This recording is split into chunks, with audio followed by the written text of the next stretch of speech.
Trapper is the poster boy of the Dead by Daylight franchise, universe, everything. He's on the front of everything. If you know about Dead by Daylight, which you must do if you're watching this video, then you know how influential Trapper is, how everyone knows about him. He's on everything, he's on the front of the game cover, he's on a lot of promotional art, and he's the killer. Without him, there is no Dead by Daylight, especially if you know what the killers are.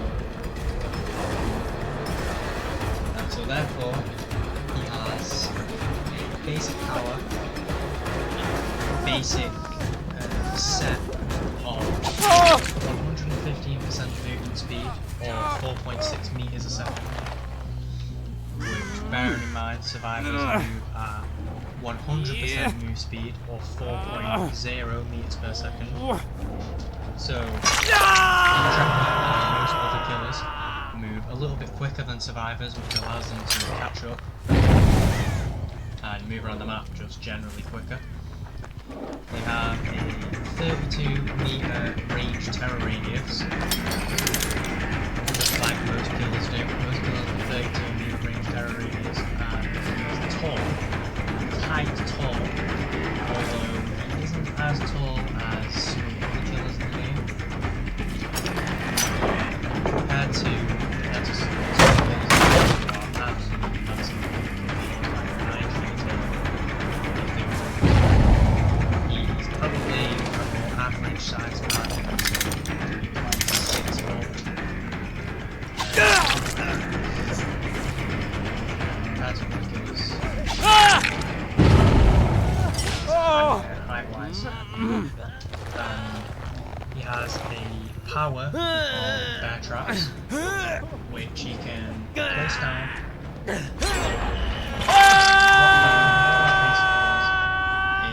As I'm sure you can imagine, survivors that step on it get caught.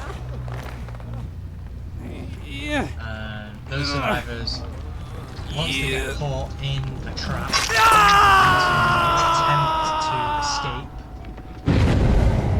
which basically involves them need to continuously press the mouse 1 button until they get freed from the trap, or they can have another survivor come up to them while they're in the trap and free them.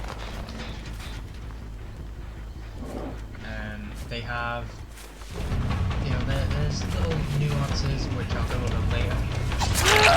Basically, you put your trap down, a survivor steps in it, and it makes them scream. It makes a loud noise notification, so you know when and where they got trapped. You know which trap they got trapped at and when it happened, because you'll hear them scream and you'll hear like a loud bang.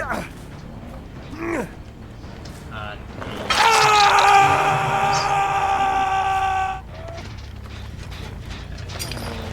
survivors can also disable traps by walking up to them and doing a small animation.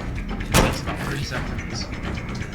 And walk up to them and do this quick animation, and after that the trap gets disabled until the killer goes over to the trap and resets it manually. Without add-ons, there's no way for the killer to reset the trap without doing it himself. And once a survivor's out of a trap, so when the survivor gets caught into a trap, when they get out of it either by getting free themselves or having another survivor help them, they will be injured if they were healthy, and if they were injured they'll stay the same health state.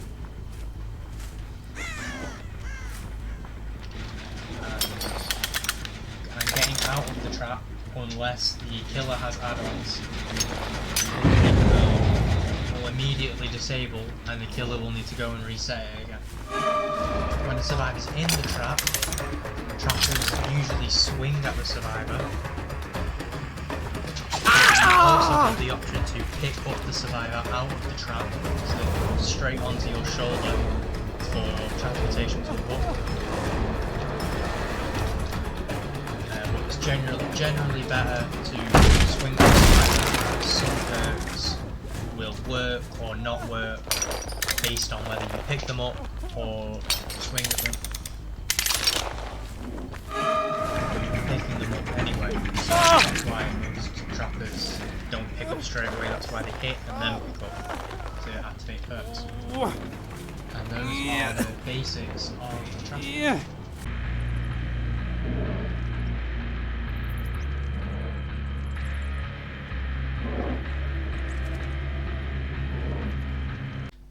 So there aren't too many ways that I know of personally to play trapper. I know a lot of trappers find a lot of success in the basement trapper, where you try to corral survivors that you chase near to the basement, and when you get them, when you down them, you move them. You hook them in the basement, you set up a little area using maybe 3 or 4 traps around the basement, you know, blocking common entrances like doorways or windows, and surrounding safety like pallets or powerful areas where the survivors could take you on a run for a while. So then when a survivor comes to unhook, they either don't realise the traps are there and get caught, so then get put in the basement themselves, or they realise they're there. They realise the traps are there, they go into the basement, they save that person, but in turn they get put in the basement. Or the trapper can wait out the 10 seconds of endurance survivors get after being hooked and just hit him after, and then put that same person back on the hook. There's a lot of success in that, but there's also a massive problem, is that you don't really have much of a power. You can't really use the traps you have on hand during chase, because if you do, that means it's less traps. You have to protect the basement, and that means that you either need to move further into the map away from the basement to pick up new traps to go and defend the basement, which by the time you've gone there, picked up the trap, gone to another place, picked up another trap, and then come back to the basement, the survivor could already be saved and you've not set up anything. So then you need to do it all over again. Or you are just playing as a normal killer with no power that entire chase, just so you can put traps into the basement, or just so you can put a survivor into the basement and then trap it up. There's also the 3 generator strategy, where the killer will look at 3 generators which are in close proximity to each other at the start of the game, because the killer can see the auras of the generators through walls, and that basically allows the killer to set up an area, sort of like a web, around all the generators, and when they have set up, they will generally stay close to that area. They'll patrol the generators, also with the company of the traps, and it makes it really difficult for the survivors to finish that game, because while they may get the first 4 generators easily, they can only get sorry about that. They can only get one.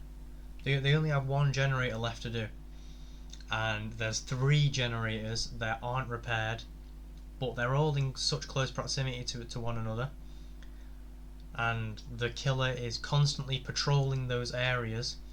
The killer has no reason to leave that area, even if a survivor tries to take them away with a chase. The killer can just not chase, and it sort of just becomes an endless cycle. And yeah, while I think it is very boring to play against that, it is also very boring to play as that. It is a common strategy that makes survivors give up eventually, because they don't want to be running in, trying to do a generator, failing, getting hit, and then going. The killer will also commonly try and corral survivors into this web, which makes the survivors, which it pushes the survivors into an area which is trapped, and the killer will try to push them to pallets that they haven't trapped, so they can get rid of those pallets, so then the only safety that the survivors have traps under the pallets or under the windows, so then the only real safety is to get hit by the killer and then run away. A third common strategy let trappers do, but it's only really common because if the 3 generator strategy fails, they will usually put themselves, they sort of just have to hope that the gates are close to each other. The exit gates, I mean, have to hope that they're close to each other, and they can put a trap at the foot of each exit gate, so the survivor cannot open the gate without either getting caught in a trap, or they have to alert the killer because it makes a loud sound when they disarm the trap. And trappers will commonly use perks like No Way Out to further extend the duration of the end game, as when a survivor attempts to open a gate, it will get blocked for 60. It will block both of the exit gates for 60 seconds. Or perks like Hex No One Escapes Death to effectively solidify the win, because if the survivors do manage to power through the 3 gen, there probably is only 1 or 2 of them alive. The odds of there being 3 or even 4 of them all alive, considering one of them may have given up, so the odds of them all being alive or 3 of them being alive is very low. The odds of 1 or 2 survivors being alive is a lot higher. So No One Escapes Death and No Way Out, and even Remember Me, since that recently got buffed, are very good options for trappers that they will usually use, as they get alerted as to when a gate's starting to being opened, because the survivors have to disable the trap first, and then those perks will either reduce the chase time with Hex No One Escapes Death, or extend the time it takes for the survivors to open the gates with Remember Me or No Way Out. And those are the 3 common strategies that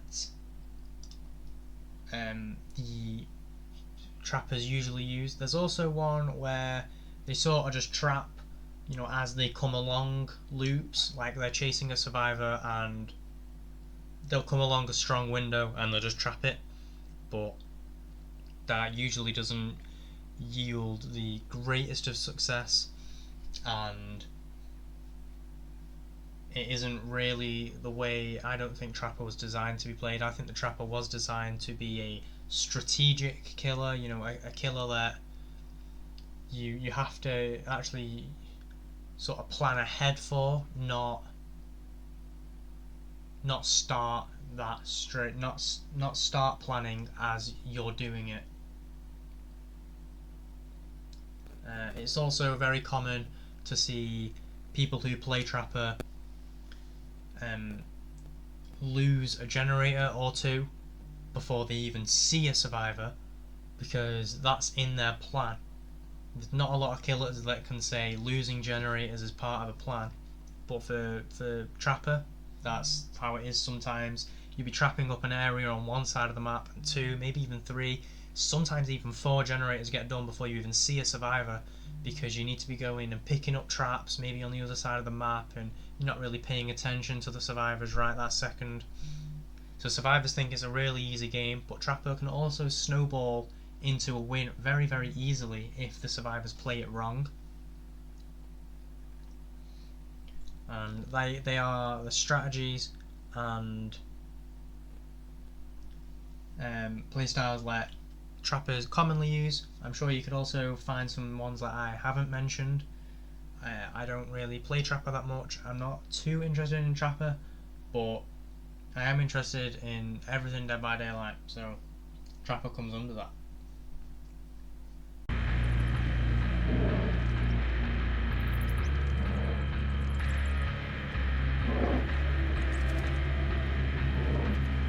Okay, so we're back in Dead by Daylight now, and I'm just gonna show you 3 good builds. I'm gonna first show you just a good build that uses whatever perks, and then I'm gonna show you a build that uses free perks, like perks you get that don't belong to a killer, or perks that belong to Trapper himself.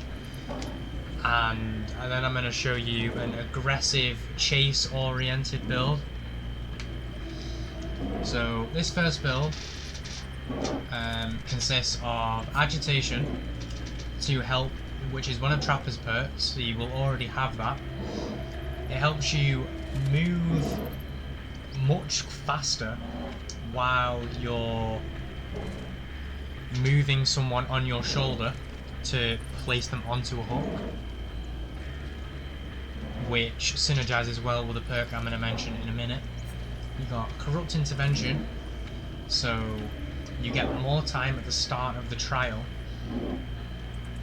which basically means that 1 or 2 less generators are actually going to be completed, which means instead of starting the game, for you basically starting the game at 2 generators, you could be starting the game at 4 with a full web setup, instead of 2 with a full web setup, which puts you in a much better spot. And then you've got Scourge Hook, Pain Resonance. Scourge Hooks are a type of perk where 4 random hooks are selected to be Scourge Hooks, and they're highlighted in white, and they're very obvious to the killer, but the survivors cannot see which hook is normal and which hook is a Scourge Hook. Pain Resonance has been a staple in the meta for years, since its release, which was like about 2-3 years ago. And currently, for every unique survivor you hook, so this only activates once per survivor, when you hook them on a Scourge Hook, the generator with the most progress loses 20% of its progress, and if no one is on that generator, it will start to regress. It's just a really good perk, it's really good passive slowdown, you don't need to go out of your way to use it, and it's consistent through the entire match.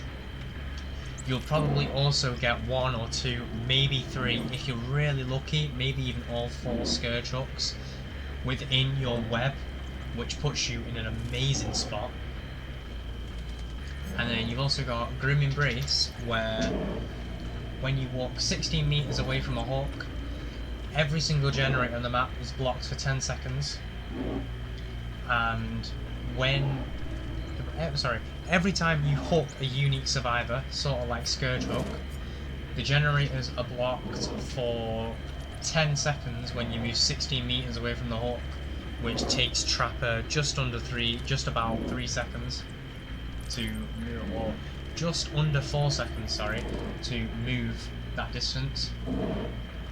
Which means even if it's in your web, you walk 16 meters and then you can walk straight back, and the generators are blocked for 10 seconds. And when you've hooked each survivor once, but you can hook each survivor at random points. Like you can hook each survivor twice and it'll still do this.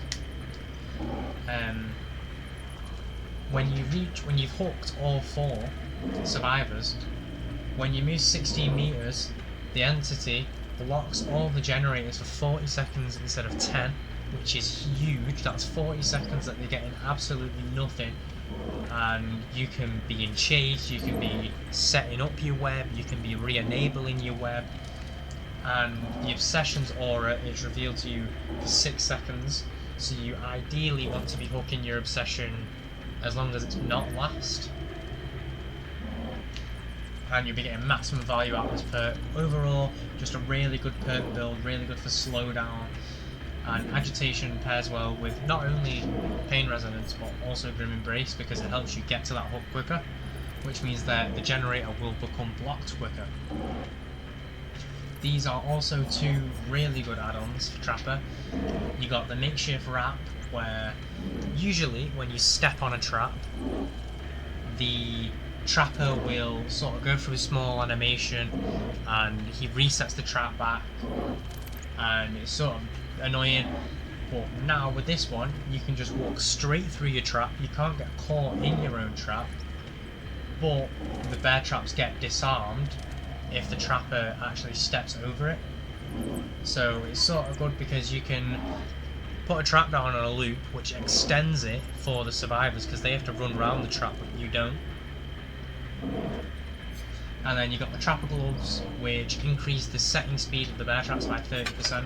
You can also swap this out for the better version, which is the Fastening Tools, which increases the setting speed by 50%, and there's the attempted rescue of another survivor, or an attempted escape from a bear trap takes 25% longer, which is just a really good add-on. So Fastening Tools or the Trapper Gloves, which are really good. And then you have the second build, which is the generic perk build, where you can use perks you can get in the Blood Web that don't belong to a killer, or perks that belong to Trapper. So we're going to be using Whispers, which when you're within 32 meters of a survivor, this perk lights up and you can hear the entity whisper into your ear. It's sort of just like it's not in any sort of language. It's just like random mumbling sort of. So it's not giving you any proper information. But when you get better with this perk, you'll be able to figure out which direction the survivor's in, and not just like they're in 32 meters somewhere.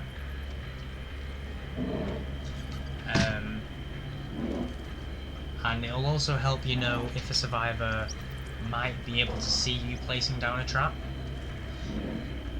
which can be good info because you might want to move that trap or just not put it down altogether. Going to be using Agitation again. It's just a really good perk. It saves you a lot of time when you're getting to a hook, because you're usually quite slow, but with this one you're fairly quick, just only a little bit slower than normal speed. So yeah, overall just a really good perk. And then Sloppy Butcher, which makes it so when you hit a survivor, they will bleed more, and when, let's say a survivor's healed a survivor with these effects to like 90%, and then you've interrupted that heal, that is completely wasted. It will drain down over time very, very quickly. And Mangled makes it so it takes 25% longer to actually fully heal the survivor. So instead of 16 seconds, it now takes 20. It doesn't sound like a lot of time, but the amount of hits you'll be getting as Trapper, where you'll hit someone and then not chase them because they'll run away. It adds up. Adds up like 4 seconds, 4 seconds, 4 seconds, 4 seconds. You get loads of time to have generators regress. And you're also going to be using Hex, No One Escapes Death. So you can use that end game build and you'll be a little bit quicker in the end game, and you can insta down survivors in the end game. 2 good add-ons as well is the Honing Stone, not necessarily for this build, just for Trapper in general. Where when someone gets trapped, if they free themselves, instead of being able to get up and run away, they'll be put into the dying state, so they can only put on the floor, they can only crawl or recover. It's really, really good. It's sort of like having someone on a hook without actually hooking them. You can leave them for a moment, do something else, like kick a generator, and you've got no fear of them getting away if there's no other survivors near. So overall it's just a really good perk. It wastes a lot of time. And the Trapper Sack, where instead of having to go and manually pick up every single trap around the map to get maximum value out of your power, you start with all of them in your hand straight away at the start of the game. But once you put a bear trap down, you cannot re-pick it up, so you need to be strategic with where you put the traps. Because once they're down, the only thing you can do to them is reset them. And then you've got this aggressive chase-oriented build where you've got coup de grace, where whenever a generator gets finished, you get 2 tokens, and you can get a maximum of 5 tokens. And you can use one of these tokens to increase the distance of your lunge by 80%, which is absolutely huge. You can get massive value out of this perk.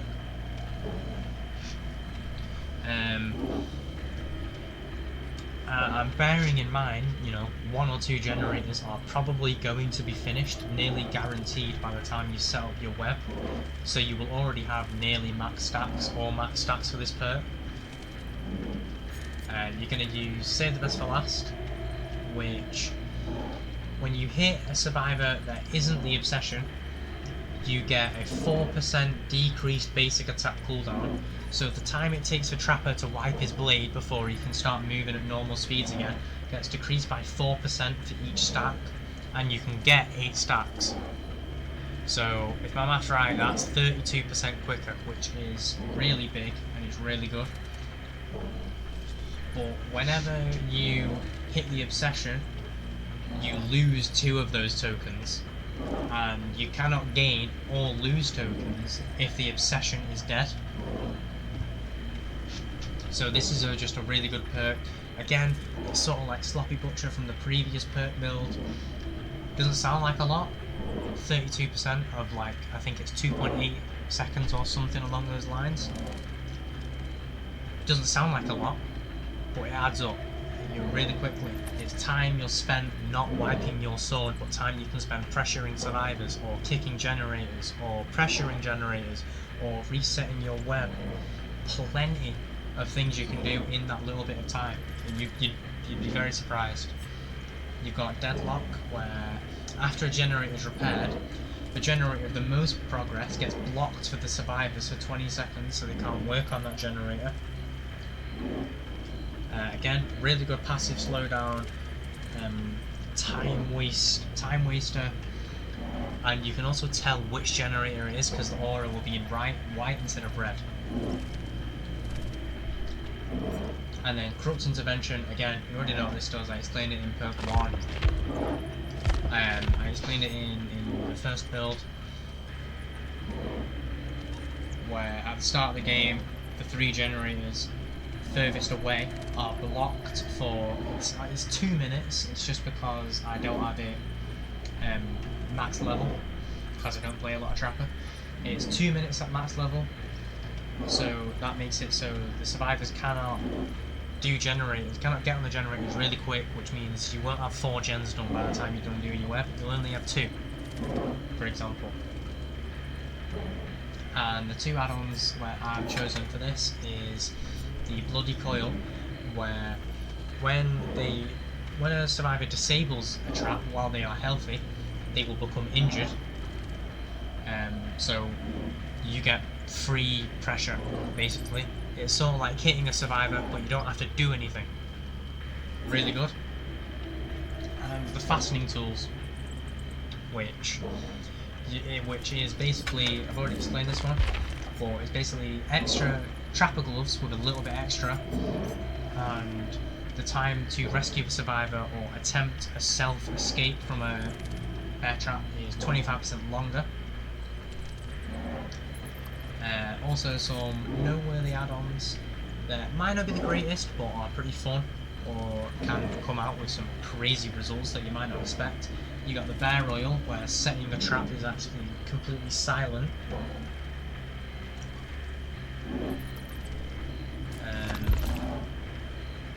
You've got these, which this one inflicts hemorrhage, which makes the survivors bleed more and regresses healing. And this one puts survivors into deep wound, which basically means they have to sort of heal themselves, but it doesn't make them healthy, so it's a waste of time. You got the Coffee Grounds, which makes it so instead of 5% haste for 5 seconds when you set a trap, it's 10% haste for 5 seconds. Pretty decent. Overall, I mean, I'm going to go over all the add-ons because all of them are decent. None of his add-ons are like that bad. You got the Spring, which takes the time longer for survivors to disarm the trap, but it's overshadowed by this one because it's just a better add-on. It's just better. And then you got this one, which is sort of like a weaker Trapper Sack, where instead of starting with all the traps